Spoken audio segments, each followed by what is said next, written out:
Hey friends, welcome to my channel.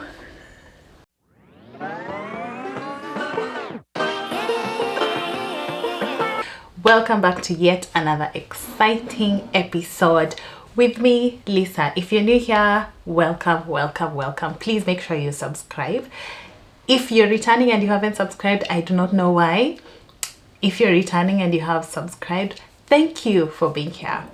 So today's video is actually inspired by someone who is planning to move abroad, and we've been talking and I've been asking them if they're ready for the move, if they're prepared, and they're like, no, imagine no. And then in our recent conversations, they're like, please let me know what to carry, what should I carry? And that is when I got the idea to make this video for anyone else who's moving abroad and is not so sure what they need to carry other than their passport. So let's get right into it.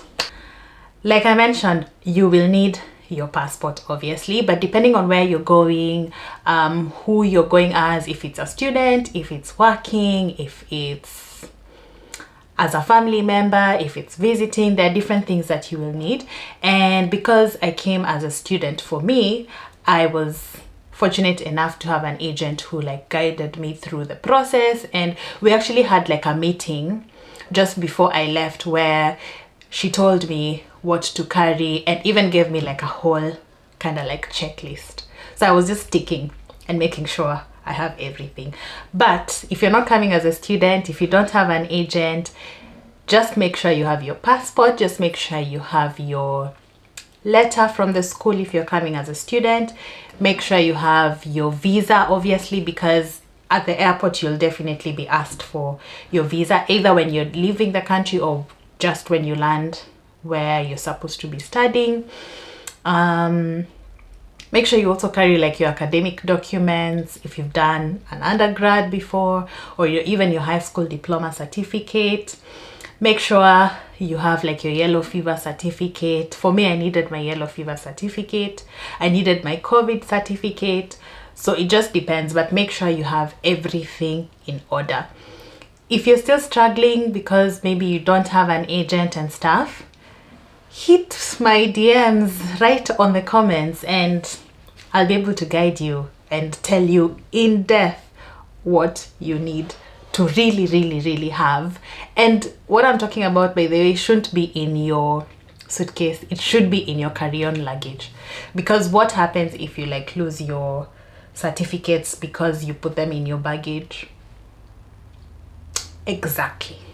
So just make sure you have them with you when you're leaving the country. Now, one thing I was not prepared for when moving is the fact that here you literally have to get a prescription for most of your drugs.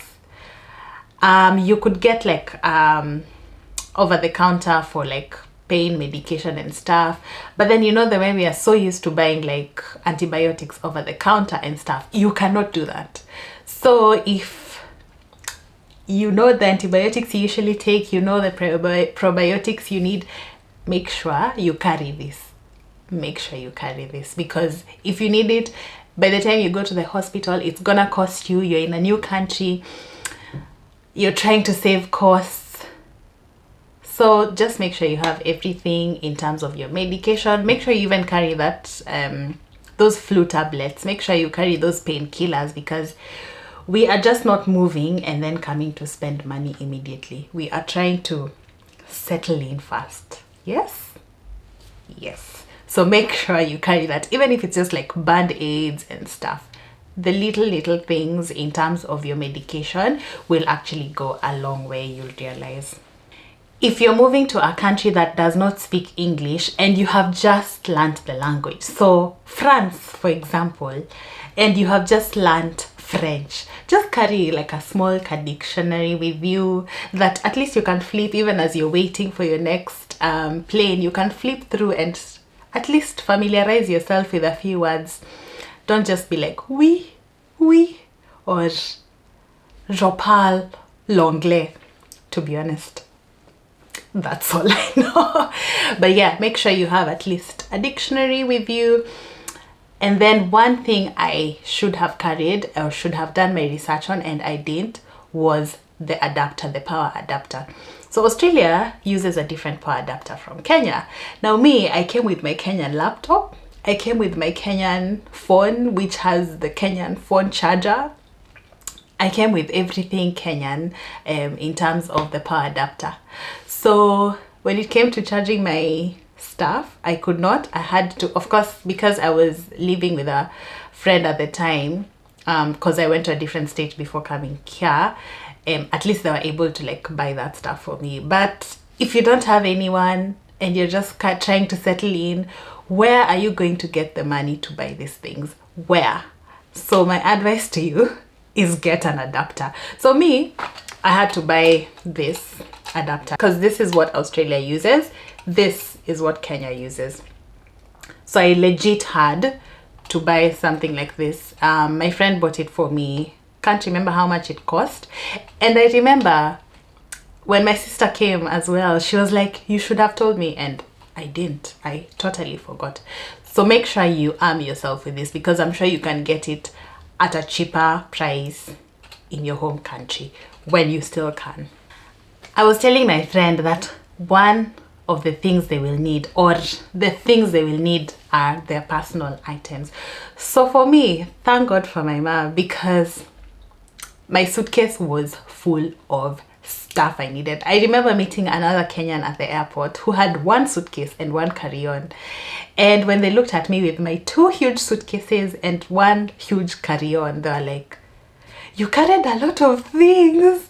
Hey, all these things. And I was like, I didn't come to buy things before I settle. And she was like, yeah, but my parents told me I'll just buy things so that I don't overload myself. So there are different like processes or thoughts that people have, but for me, I'd advise carry as much as you can. In fact, let me show you what's left from what I carried. So I carried that. I carried 2 of this. This is my last one. I carried this, 2 of this as well. This I actually just got a refill when I was back in Kenya. I carried so many of this, so many of these tampons. This is actually my last pack that's left. And then I carried this wet wipes that are like single whatever. I am yet to find a place that has this. I haven't checked Amazon, but this is my last pack, and I was like, I need to find a place that can actually have this. And then when I came, I had dreadlocks, so I bought this huge jar of dread whatever, and it's actually like halfway. Now I don't have dreadlocks, but yeah, it could help someone. I'll find someone. So out of the things I carried, these are the things that are remaining, and I would have fit more things. Like I remember I had like 2 huge bottles of shampoo, but I couldn't fit them in because they were going over my weight, because I was allowed, I think, 23 kilos per suitcase, and then 10 kilos for my carry-on. So they couldn't fit anywhere. Because I also carried a lot of jumpers, I had like 10 pairs of shoes I carried. I had a lot of trench coats and jumpers, because I was like, I'm not buying things. I'm not buying clothes. I'm not buying, because I didn't come knowing that I was gonna get a job. I just knew that I'm gonna start school. That's all. So I didn't know where I was gonna get the money for shopping and stuff. So with that in mind, I just made sure that I'd bought my clothes. And thank God for my mom, because my mom would be like, have you bought stuff? Because I was in a different city. So by the time she was coming, she was just coming to like help me pack and stuff like that, which was good, because I would not even have packed all those things on my own. Thank God for moms. They're amazing. Now, depending again on where you're going and when you're going, the season might be a hot season, the season might be a colder season compared to what you're used to at home. It could be like, for example, snowing where you're going. It could be raining really heavily. It could be really cold throughout most of the seasons, and it's important for you to do your research so that you're able to know what kind of clothes to buy, what kind of clothes to carry with you. For example, if you're landing, for example, in Australia in July, it's gonna be winter, so are you just gonna come with your crop top and your very light jacket, or are you gonna get warm clothes to come with? The good thing is, with even the warm clothes that you can carry from back home, you can easily like layer. So you can carry like sweaters, you can carry coats, and then you just like layer on top, and yeah, that actually goes a long way. So make sure that you do your research and you have the right clothes, at least for the first season, because once you're through the next first season, which lasts like 3 months, hopefully you'll have gotten like a job that can take you through buying stuff for yourself. Lastly, if you can, make sure you have at least a phone number for someone who's already abroad. I know this is hard, especially when you're moving to a place where you don't know anyone, but it actually helps to just have at least one phone number. It could be a phone number of a friend to your mother's friend or something like that, but just make sure like you have at least a phone number of someone who you can reach out to, because the thing about moving abroad is that once you move, there are certain things that you will need, and if you have no one to explain them to you, trust me, you're gonna have a hard time settling. So for example, if no one tells you like you need a tax file number, if no one tells you you need where to open a bank account, you're gonna find it hard to settle. So to make it easier for you, it's better for you to like have someone's contact, even if it's just someone that you're not so close to, but someone like you can easily interact with. I have left my Instagram handle below, so if you're moving abroad, if you know someone who's moving abroad and they do not know anyone, feel free to reach out to me through Insta, and if I can, I will help. If not, we'll find a solution for sure. Alrighty, that's it for this video. I hope you have found it insightful for you in terms of the things that you need to carry with you or pack if you're moving. If you know someone else who's moving, this is the time to share this video with them. If you haven't subscribed, please do so, and I will see you in my next one. Bye. Whew. New hair. Who this?